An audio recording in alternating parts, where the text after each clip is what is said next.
A question on the minds of many Catholics at this moment is whether or not a papal encyclical is binding on the faithful. The quick answer some will have is that no, it's not. But that isn't quite accurate. The question is a complicated one and worth going into, using Fratelli Tutti as the template. This question has suddenly caused unnecessary strife among people who should be on our side of things but suddenly find themselves defending something I feel is indefensible, namely Fratelli Tutti. So up front, you can guess what my answer to the question of the binding nature of this document is, but it needs to be gone over because now Catholic figures are treating this encyclical like it is the next coming of Quadragesimo Anno, and you need to be ready for that when you inevitably have this encyclical used when you try to defend the integrity of Catholicism. So I ask this again to launch this talk. Is Fratelli Tutti binding? Is the latest encyclical by Pope Francis binding? And the quick answer is no. It's only a papal encyclical, but it's not so cut and dry. We'll go over the document and the facts here, and then I'll let you decide for yourself, but you should go into this well prepared. Let's begin with Fratelli Tutti itself, because I know that many listening are already going to their keyboards to respond with what I'm about to tell you. In Fratelli Tutti, Francis tells his audience that this document merely represents his personal opinion and isn't meant to have the gravity of the papal office behind it.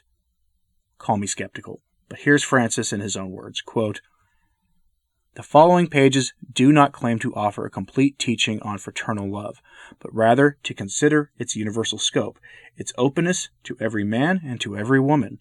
I offer this social encyclical as a modest contribution to continued reflection, in the hope that in the face of present-day attempts to ignore others, we may prove capable of responding with a new vision of fraternity and social friendship that will not remain at the level of words. Although I have written it from Christian convictions that inspire and sustain me, I have sought to make this reflection an invitation to dialogue among all people of goodwill." End quote. Fratelli Tutti is merely a modest reflection on fraternal love that is a modest contribution to reflection. Whatever that means. And those are Francis's words, not mine. And with that, many people close the encyclical or brush it off as if it doesn't need to be considered further. But the question isn't quite so simple as all of that. A lot of popes have addressed the issue of obedience to the papal throne in the past, from Leo XIII through Pius XII and well before any of them. In the interests of time, I'll focus on Pius XII, who doesn't get as much love in our circles as he should and has been maligned by the world as of late. He addresses this issue in Humane Generis, one of the landmark encyclicals of his pontificate that most conciliar popes actually cite from time to time, which in the modern church is remarkable by itself. In Humane Generis, Pius XII was addressing the issue of theologians who offered ideas contrary to what the church taught. Much of this was almost certainly directed at the Nouveau Theologiae and the rest who would, a few short years later, find themselves in a position of power at the Second Vatican Council.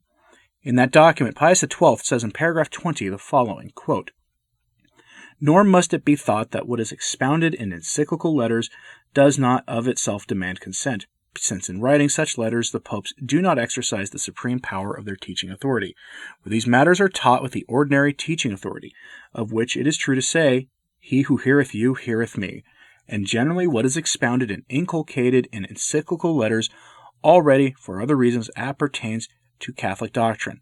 But if the supreme pontiffs in their official documents purposely pass judgment on a matter up to that time under dispute, it is obvious that the matter, according to the mind and will of the pontiffs, cannot be any longer considered a question open to discussion among theologians." End quote. For further reading of that encyclical, or listening if you prefer, I have the full text recorded on this channel. Simply search for Pius XII and you'll find it. Later discussions by theologians and other analysts seem to suggest that what Pius XII was driving at here is that encyclicals have the same authority as catechisms, and they should be adhered to as such by the institutional church, though it is worth noting that no encyclical has ever been declared inerrant and infallible, save for one, and that is the Catechism of the Council of Trent. That's a story for another time. The point is that encyclicals are supposed to require the Catholic on the street to take them seriously, not to be dismissed as such, and that's a problem, as we'll see, because while Francis himself states in Tutti Frutti, or whatever they're calling it, that the document is merely a submission to the world to spur reflection and the like, certain figures in the church have already decided to ignore that and are now demanding the typical Catholic believe every word of it. I'm speaking here mostly of Pastor Jimmy Martin, the famous prosperity gospel Jesuit preacher who is famous for his bridge-building projects. He isn't demanding assent to this encyclical on the grounds of his ideas about architecture and engineering, though. That's because he's savvy. Rather, he is basing his demands on the issue of that regarding the ultimate move the sovereign can take against someone who crosses the law. I won't go into the entire debate about that topic here because it's frankly not relevant to what we're talking about, despite that issue being found in the Bible and endorsed by St. Paul, who submits himself to the authority of Caesar. What is important here is what Pastor Jimmy Martin is saying.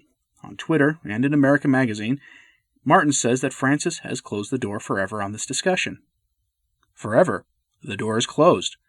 By an encyclical that in the paragraph I read above says that it is nothing more than a reflection of the pontiff's own ideas that he wants us all just to ruminate on. And that's the issue. Why? Because James Martin is more than a Jesuit clergyman. He is more than the editor-in-chief of American Magazine, and he is more than someone who writes about bridge-building architecture. He is also a high-ranking official in the Roman Curia. Specifically, he works in the office of communications. In other, plainer words, James Martin works in Rome, has known this encyclical is coming for some time, and almost certainly knew what it said. And the issue he is citing is scriptural in nature. It's the Bible. And Martin claims that Francis has closed this door on this issue forever. Why is this so important? Because that opens the door for a lot of other things to be updated by the entity calling itself the Catholic Church, and you should take that very, very seriously. The group that Martin is most passionate about has already jumped on this elsewhere, saying that this example I'm using is enough for what the Church says about other issues to change soon. And again, we're talking about dogma. We're talking about the core of Catholicism itself. In other words, there is something to be taken very seriously in this document. You can expect more moves like this from Rome in the coming months or years. For a greater, more in-depth discussion on this, I have an unfiltered talk with Trad Patrick that we recorded yesterday morning. Links are in the pinned comment on YouTube. If you're listening on an audio-only platform, the latest episode is where you'll find it. It's a long discussion, and we aren't having it here because we want to be completely unfiltered. There's a lot that we go over in that talk as well, with citations of the document and going into what it really means going forward. It may be the most comprehensive talk on the subject from traditional Catholics that you'll find anywhere, so check the pinned comment on YouTube for a link to it. It's worth your time, and I do recommend reading it for yourself if you can. Just make sure you make time for it. It is not a short document. But to answer the question that I started with, is Fratelli Tutti binding? It is to be taken seriously. Dismissing it is an error, but so is embracing it, for obvious reasons, but it is clearly being taken seriously by influential Catholics, and you should too, but not for the same reasons they are. But I don't believe it to be binding. I'll take Francis at his word on it. After all, we have it in writing. Please pray for the Church. 2020 has been a wild ride. Thanks for listening.